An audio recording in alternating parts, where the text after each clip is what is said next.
வணக்கம், டாக்டர் ஜெய வெங்கடேஷ். முழங்கால் ஜவ்வு பாதிப்புகள் பற்றி நிறைய வீடியோஸ்லாம் இதுக்கு முன்னாடி பேசியிருக்கேன். அதில் ஒரு கண்டிஷன் ஒரு விதமான சர்ஜரி என்னென்னா லேட்ரல் எக்ஸ்ட்ரா ஆர்டிகுலர் டீனோடெசிஸ் அல்லது எல்இடி. இந்த சர்ஜரி எப்போன்னா ஏசிஎல் பாதிப்போடு சேர்ந்து கால் இன்னும் ஸ்ட்ராங்காக இருக்கணுன்றதுக்காக பண்ணுற இது ஒரு அடிஷ்னல் சர்ஜரி. ஏசிஎல் சர்ஜரி கூட சேர்ந்து பண்ணுற ஒரு அடிஷ்னல் சர்ஜரி. இது தனிப்பட்ட முறையில் எல்இடி மட்டும் தனியாக பண்ணுறது கிடையாது. மல்டி லிகமெண்டஸ் இன்ஜுரியோ இல்லை வெறும் ஏசிஎல் ஆனால் ரொம்ப கால் வீக்காக இருக்குன்ற மாதிரி சுச்சுவேஷன்ஸ் இருந்ததுன்னா இந்த எல்இடி பண்ணுறது உண்டு. இப்போ எல்இடி யாருக்கெல்லாம் தேவை, என்னென்ன மாதிரி வெரைட்டிஸ் இருக்குது அது பண்ணுறதுனால ரீஹாபிலிட்டேஷன் சர்ஜரி பண்ணி முடிச்சதுக்கப்புறம் ஏதாவது மாற்றங்கள் இருக்கா அதை பற்றி பார்க்கலாம். இப்போ ரொம்ப யங் ஏஜாக இருக்குது, ஒரு 20 வயசுக்குள்ளேயே ஏசிஎல் ஜவ்வு பாதிச்சிருச்சு, ஜவ்வு கிளியர் அப்போவே ரொம்ப கொஞ்சம் சிவியரான ஜவ்வு பாதிப்பாக இருக்குது அப்படின்னா அப்போ அவங்களுக்கு சர்ஜரி பண்ணதுக்கு அப்புறமும் அவங்களோட ஆக்டிவ் இயர்ஸ் நிறைய இயர்ஸ், இப்போ 20 இயர்ஸ்க்குள்ளனா நெக்ஸ்ட் 15-20 இயர்ஸ்க்கு அட்லீஸ்ட் 35 வரைக்கும் ஒரு ஸ்போர்ட்ஸ் பர்சனாக இருந்தால் ரொம்ப ஆக்டிவாக இருப்பாங்க. அப்படின்றப்ப நம்ம அந்த ஃபஸ்ட்டு பண்ணுற ப்ரைமரி சர்ஜரியை ரொம்ப ஸ்டடியாக இருக்கணும். ஸோ அதிலேருந்து அவங்களுக்கு லைஃப் லாங் எந்த இஷ்யூ வந்துடக்கூடாதுன்ற மாதிரி. ஸோ இது ஒரு ஹை டிமாண்ட் பேஷண்ட். இன்னொரு கேட்டகரி பார்த்திங்கன்னா ஆல்ரெடி சர்ஜரி பண்ணியிருக்கோம், நல்லா இருந்தாங்க, ஆனால் திருப்பியும் இன்ஜுரி ஆகி திருப்பியும் ஏசிஎல் டேர் ஆயிடுச்சு. ஸோ இப்போ ஒன்ஸ் ஆப்ரேட் பண்ண நீல திருப்பி பண்ணுறோம் ரிவிஷன் சர்ஜரி. ஸோ அப்போ இதுவுமே ஒரு ஹை டிமாண்ட், ஒரு ஸ்பெஷல் சர்க்கம்ஸ்டன்ஸ். இன்னொரு கண்டிஷன் அவங்களுக்கு கால் வீக்காக இருக்குது, இல்லைனா லிகமெண்ட் எல்லாம் ஆல்ரெடி அவங்களுக்கு லிகமெண்டஸ் லாக்சிட்டி இருக்குது, மசில் பவர் ரொம்ப கம்மியாக இருக்குது. நம்ம டெஸ்ட் பண்ணி பார்க்குறப்ப அந்த பைவட் ஷிஃப்ட் டெஸ்ட்லாம் பார்த்திங்கன்னா ஹை கிரேட் பைவட் ஷிஃப்டாக இருக்குது அப்படின்னா அகெயின் இது ஒரு ஸ்பெஷல் கேஸ். இல்லையா ஒரு ஆக்டிவ் பிளேயர் கபடி, ஃபுட்பால் இந்த மாதிரி பைவோட்டிங் ஸ்போர்ட்ஸில் இருக்காங்க, அவங்களுக்கு ஏசிஎல் ரீகன்ஸ்ட்ரக்ட் பண்ணால் again it becomes a high demand individual with a special care.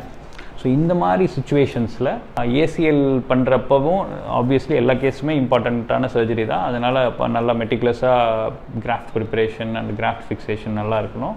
அதை தாண்டி அடிஷ்னலாக பண்ணுறது தான் இந்த லேட்ரல் எக்ஸ்ட்ரா ஆர்டிகுலர் டீனோடெசிஸ். அந்த ப்ரொசீஜர் என்ன, வாட் இஸ் லேட்ரல் எக்ஸ்ட்ரா டீனோடெசிஸ்னால், இப்போ ஏசிஎல் ஜவ்வு பாதிப்பு இருக்கவங்களுக்கு உள்ளே இருக்குது, ஏசிஎல்ங்கிறது ஜவ்வு உள்ளே இருக்குது, ஆனால் எக்ஸ்ட்ராவாக வெளியே முழங்காலில் இங்கே எல்சிஎல் பக்கத்தில் இருந்து ஜேடிஸ் டியூபர்கிள் வரைக்கும் அடிஷ்னலாக இன்னொரு சப்போர்ட் கொடுக்குறது.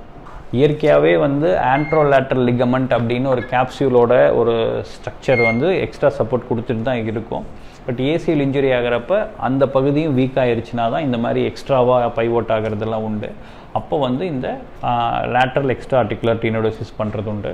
ஸோ இதில் என்னென்னலாம் வெரைட்டிஸ் இருக்குதுன்னு பார்த்தீங்கன்னா, ரொம்ப காலத்துக்கு முன்னாடி ஓப்பன் ப்ரொசீஜர் எக்ஸ்பிளைன் பண்ணது லெமார்ஸ் ப்ரொசீஜர்னு ஒன்று இருந்தது. அதுக்கப்புறம் மெக்கின்டாஷ் ப்ரொசீஜர், அதுலேயே மாடிஃபைடு லெமார்ஸ் ஒன்று. இதெல்லாம் இப்போ மோஸ்ட்லி மெக்கின்டாஷ் பண்ணுறோம், இல்லைன்னா எலிசன்ஸ்னு ஒரு டெக்னிக் இருக்குது. இதெல்லாம் வேரியஸ் சர்ஜிக்கல் டெக்னிக்ஸ். ஒரு சில ஃபஸ்ட்டு சொன்ன மாடல்ஸும் ரொம்ப நீயே கன்ஸ்ட்ரெயின் பண்ணிடும். கடைசியாக சொன்னதெல்லாம் எப்போ தேவையோ அப்போ மட்டும் ஒர்க் பண்ணும், மற்ற டயத்தில் கன்ஸ்ட்ரெயின் பண்ணாது. ஸோ இந்த டிசிஷனுமே பார்த்திங்கன்னா சர்ஜரிக்கு முன்னாடியே பேஷண்ட் எக்ஸாமின் பண்ணி பார்க்குறப்ப எம்ஆர்ஐயில் அந்த ஸ்ட்ரக்சர்ஸ்லாம் எவ்வளோ தூரம் டேமேஜ் ஆகிருக்கு, அந்த ஸ்லோகம் டெஸ்ட்டு, டயல் டெஸ்ட்டுன்னு சொல்லிட்டு அந்த காலுக்கு டெஸ்ட்லாம் பண்ணி பார்க்குறத பொறுத்து டிசிஷன் எடுக்கிறோம். சம்டைம்ஸ் போஸ்டோலேட்ரல் கார்னர் ரீகன்ஸ்ட்ரக்ஷனும் சேர்த்து ஏசிஎலோட சேர்ந்து பண்ணுற மாதிரி வரலாம். இதெல்லாம் தான் various types of lateral extra articular tenodesis. இப்போ இந்த ப்ரொசீஜர் பண்ணுறதுனால ரீஹாபிலிட்டேஷனில் ஏதாவது மாற்றம் இருக்குமா அப்படின்னா பெருசாக எதுவும் கிடையாது. நம்ம ஏசிஎல் முடிச்சோன்னே எப்படி உடனே நடக்கலாம், பெல்ட் போட்டு கால் ஊனி நடக்கலாமோ அதே மாதிரி தான் இதுக்கும். இதுக்காக ஒன்றும் ஸ்பெஷல் ப்ரிகாஷன்ஸு, ரொம்ப நாள் கால் ஊனாமல் இருக்கணும் அப்படின்ற மாதிரி எதுவும் அவசியம் கிடையாது. இந்த இதுக்கு பார்த்திங்கன்னா இந்த இந்த இந்த ப்ரொசீஜர்ஸில் ஸ்பெஷலாக தனி கிராஃப்ட் எதுவும் எடுக்க தேவையில்லை. அந்த நம்ம கால்லேயே பக்கத்தில் இருக்க இலியோடிபியல் பேண்டுன்னு சொல்லிட்டு அந்த இலியோடிபியல் பேண்டில் இருந்தே தான் இந்த சர்ஜரி பண்ணுற மாதிரி இருக்கும். But cost of the surgery is more because அடிஷ்னலாக நீங்கள் ஆங்கரோ இல்லை ஸ்க்ரூவோ யூஸ் பண்ணுற மாதிரி இருக்கும். ஸோ அதனால் சர்ஜிக்கல் இம்ப்ளான்ட் காஸ்ட் மட்டும் கொஞ்சம் டியூரேஷன் ஆஃப் சர்ஜரியும் அதிகமாகும், அதனால் காஸ்ட் கொஞ்சம் அதிகமாகும். அதர்வைஸ் ரீஹாபிலிட்டேஷனில் எந்த டிஃப்ரென்ஸுமே இல்லை.